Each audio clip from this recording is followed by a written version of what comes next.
Porque el tiempo es de lo que está hecha nuestra vida, no podemos perderlo viendo mal cine. El problema es que muchos genios acaban haciendo basura, y muchas series que en principio son obras de arte clásico y memorable, degeneran hasta cotas impensables. Como dice Marge Simpson en un capítulo ambientado en el futuro, hoy presente, la Fox ha ido transformándose tan paulatinamente en un canal de sexo duro que ni me había dado cuenta. Es importante saber que la última película de Pedro Almodóvar es Kika, de 1993, y la última de Woody Allen es Deconstructing Harry, Deconstruyendo a Harry, de 1997, antes de que a ambos les llegase la muerte creativa.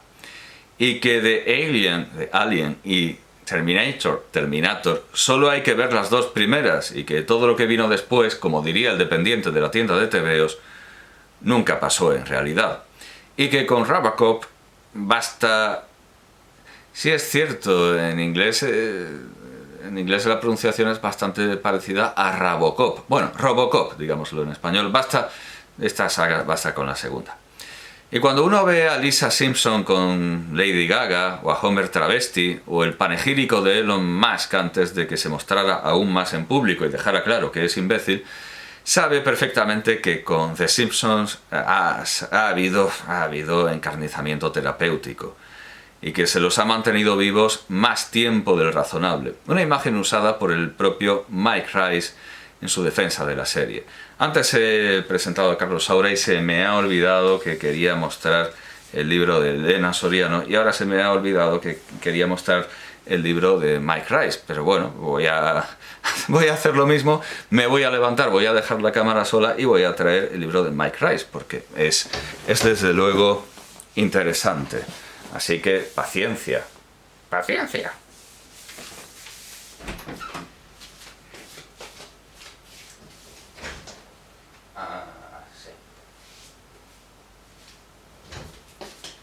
¿Qué se le va a hacer?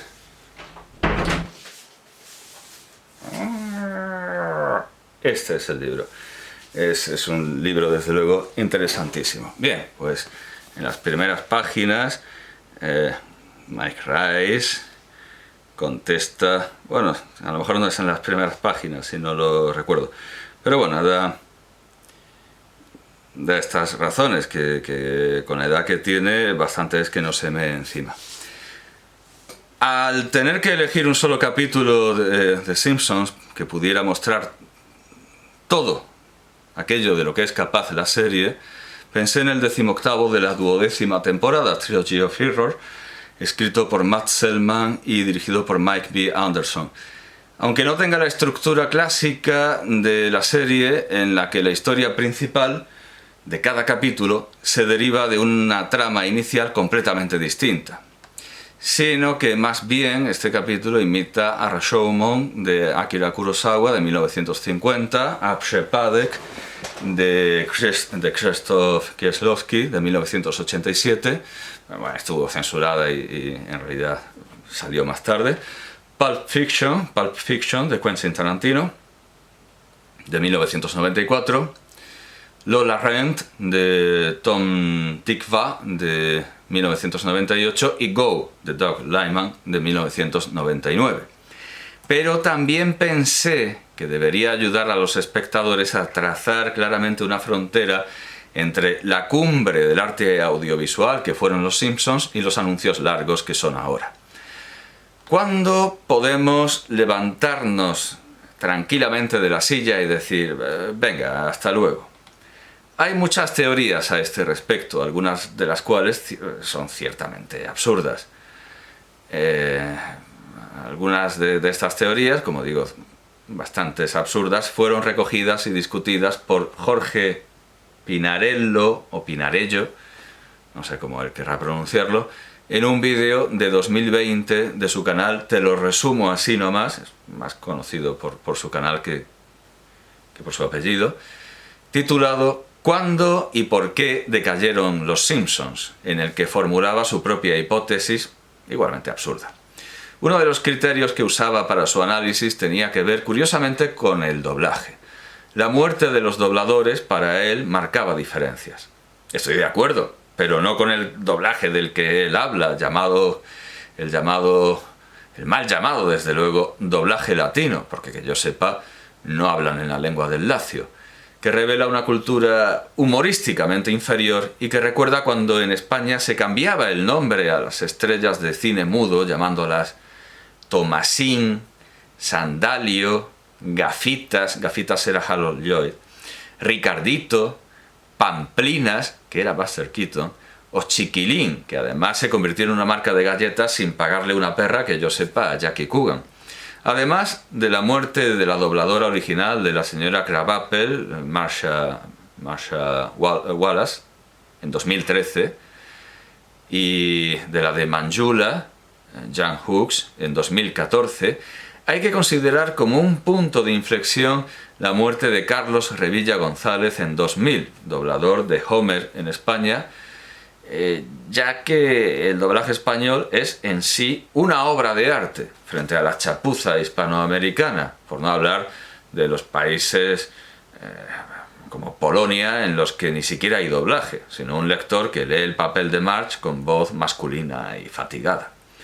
Carlos Revilla supo captar a la perfección el cambio de carácter de Homer Simpson, que en los primeros capítulos se parecía, porque así lo decidieron los guionistas y los creadores de la serie, en los primeros capítulos se parecía a Walter Matthau y luego fue convirtiéndose en un idiota integral.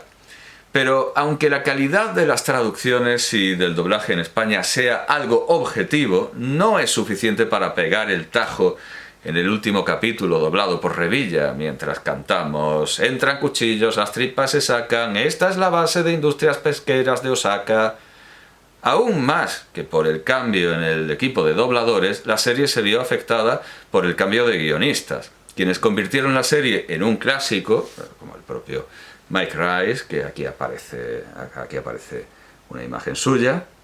He conseguido enfocar.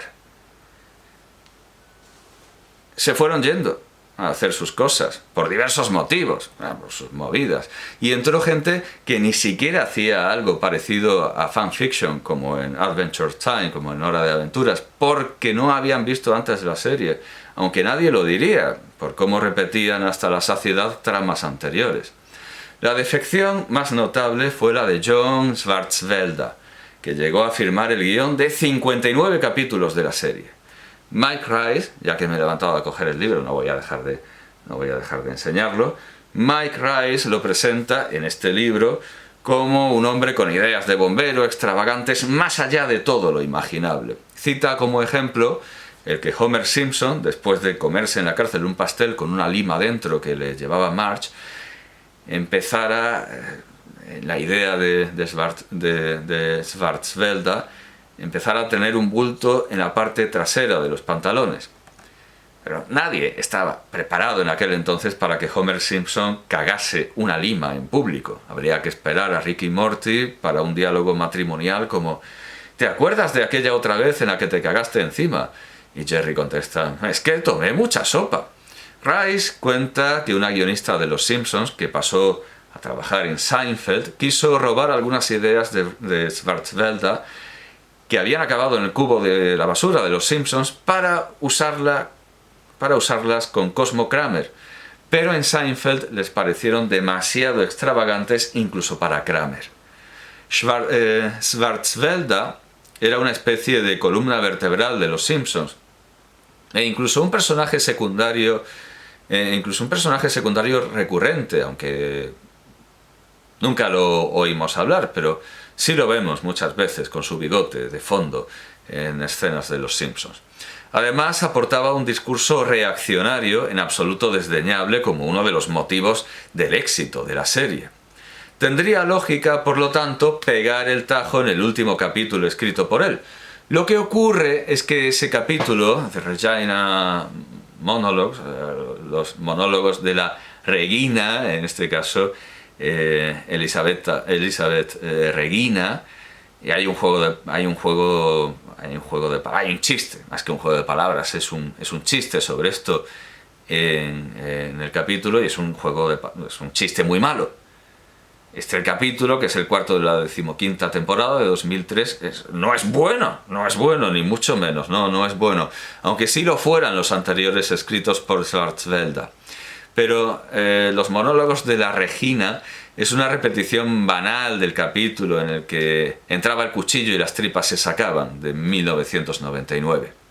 Así que está claro que a esas alturas ni el propio Swartzwelder sabía ya qué más hacer con la familia amarilla y obró sabiamente retirándose para escribir sus propias novelas extravagantes y absurdas como no podía ser de otra forma. Spy with No Pants, por ejemplo. Me parece mucho más realista establecer el corte por una cuestión técnica y estética, el entintado digital. Los capítulos son especialmente malos a partir de la implantación del entintado digital, en los que además el dibujo es impersonal y los guiones artículos propagandísticos sobre famosos al estilo del Hola. El entintado digital se implantó desde el primer episodio de la 14ª temporada, Treehouse of Horror 13, de 2002, cuyo primer segmento, Sending the Clones, escrito por Mark Wilmore, por su falta de originalidad, ya desde el título que había sido usado en el 6º capítulo de la primera temporada de DuckTales de 1987, de Pato Aventuras. Por su banalidad, por su vulgaridad y por su mal gusto, nos arranca un rotundo no. ¿Esto quiere decir que la última temporada buena fue la 13ª? No del todo. Aunque tiene grandes capítulos firmados por John Swartzwelder, Dana Gould, Bill Friedberger o Bob Bendetson, y hay chistes que valen su peso en oro, los capítulos en general son bastante malos. Repiten tramas anteriores y exhiben un arrogante mal gusto. Ya hay, por decirlo así, filtración de aguas fecales. El primer capítulo, Treehouse of Horror 12, de 2001, con una espantosa parodia de Harry Potter, nos provoca el mismo rechazo que Treehouse of Horror 13. Además, en el segmento House of Wax, escrito por John Frink y Don Payne, tenemos una primera exhibición de tripas y vísceras, antes reducidas a los cortos de Itchy and Scratchy de Rasca y Pica, que luego infestarán toda la serie. Por si fuera poco, en el 13º capítulo, I Am Furious Yellow de 2002, escrito por Swartzwelder, tenemos vómito a raudales y otros muchos fluidos corporales con los que el viejo extravagante se unía a los gamberros juveniles que estaban tomando la serie. Así que podemos decir que la 13ª temporada sigue siendo canónica y que el Finisterrae llega después de ella, pero la pregunta era cuándo podíamos levantarnos. Y la verdad es que en esta temporada podemos ir a hacernos un bocadillo e incluso dar una vuelta por la ciudad. Es en la 12ª temporada donde aún hay ideas originales y más capítulos buenos que malos, entre los que destaca, por ejemplo, Homer, escrito por Al Jean, parodia de Charlie, con Y, de Ralph Nelson, de 1968, aunque los tres últimos revelan una notable decadencia. Si quisiéramos firmar el certificado de defunción de la serie antes de que la originalidad se volviera repetición y la comedia negra se convirtiera en escatológica y truculenta, tendríamos que irnos al antepenúltimo capítulo de la 12ª temporada, que es, precisamente, Trilogía del Error.